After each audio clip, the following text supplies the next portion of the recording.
My dear viewers, we have been tricked. We thought we knew the Torres family. Just your average, all-Canadian nuclear family whose kids happen to go to Degrassi. We thought we knew the Torres family. And as someone who prides herself in being able to analyze her favorite media, I'm a little shocked that this even went over my head. Adam and Drew may not be blood brothers. Now, everyone knows the two-parter My Body is a Cage for being an excellent episode for exploring the struggles of identifying as something other than you were biologically born as. Not to mention some genuinely sad moments as Anya tries to come to grips with her mom having cancer. But during the second episode of this two-parter, some pretty big bombs were dropped. As the Torres family is looking over pictures from days gone by, Audra mentions that Drew and Adam were the best of friends from the moment they met each other, which seems unsuspicious because she could mean from the moment that Adam was brought home from the hospital that they got along very well. But as Mr. Torres is looking over a picture of Adam and Drew, where they must have been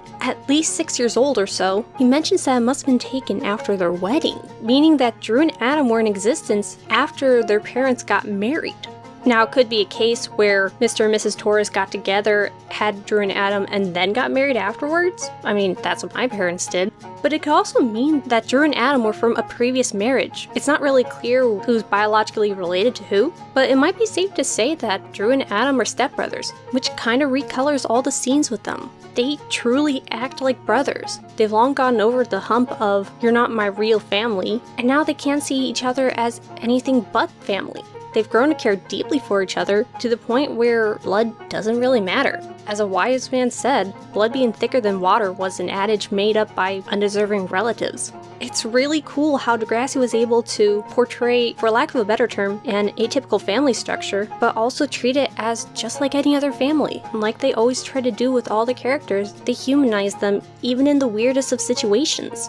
And it's also really interesting to think that even though Drew might not be Audra's blood son, she tries so hard to make sure he succeeds in life and has all the advantages that she didn't have. I've seen Degrassi criticized for throwing in little tidbits like this, the reason being that they don't really add anything or change the story in any way, but I don't really think that's a fair criticism, especially for a show like Degrassi that is supposed to be mimicking real life. There's a lot of facts and events that overall don't really matter or affect our overall narratives, and again, to cut those out would be to fail at the goal of portraying real life. It doesn't always matter that you used to be a child star, or that your brother is actually your stepbrother, or even that you went to meet with a music producer in New York at one point. Oftentimes these end up as just footnotes in your overall story. These might have been huge events at the time and have added into your overall character, but they don't always have relevance. Thank you very much for consuming this video, and until next time.